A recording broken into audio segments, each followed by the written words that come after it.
बिहारमध्ये एनडीएला तिप्पट यश। बिहारमध्ये भाजप पहिल्यांदाच नंबर 1 पार्टी बनण्याची शक्यता। 92 जागांवर आघाडी घेत भाजप पहिल्या क्रमांकाच्या दिशेने, तर 79 जागांसह नितीश कुमारांचा जेडीयू दुसऱ्या नंबरवर। भाजपा समवेत नितीश कुमारांच्या जेडीयूला सुद्धा चांगलं यश। नितीश कुमारच पुन्हा मुख्यमंत्री होणार।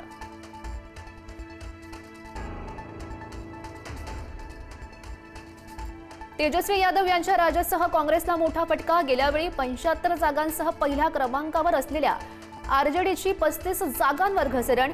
काँग्रेसची 19 वरून 6 जागांवर घसरगुंडी।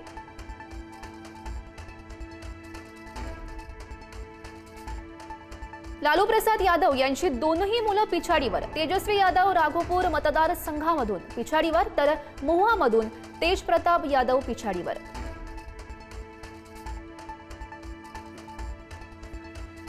चिराग पासवान यांच्या लोक जनशक्ती पार्टीची एनडीएला चांगली साथ। 22 जागांवर लोजपाचे उमेदवार आघाडीवर।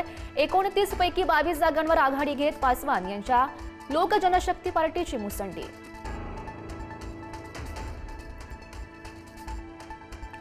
पंतप्रधान नरेंद्र मोदी संध्याकाळी भाजप मुख्यालयामध्ये जाणार। बिहारमधील एनडीएच्या विजयानंतर मोदी कार्यकर्त्यांना संबोधित करणार।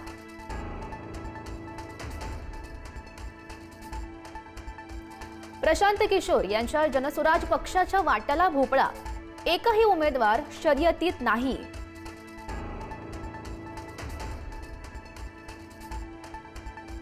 बिहारमध्ये प्रो इन्कम्बन्सी मतदान। महिलांना 10,000 देण्याचा निर्णय सरकारच्या पथ्यावर। एनडीएच्या वाट्याला 50% आसपास मतं। महाराष्ट्रामध्ये उद्धव ठाकरे मुख्यमंत्रीपदाचे उमेदवार असते तर परिस्थिती वेगळी असती। तीच चूक काँग्रेसने बिहारमध्ये केली। ठाकरेंच्या शिवसेनेच्या अंबादास दानवेंकडून कानउघडणी।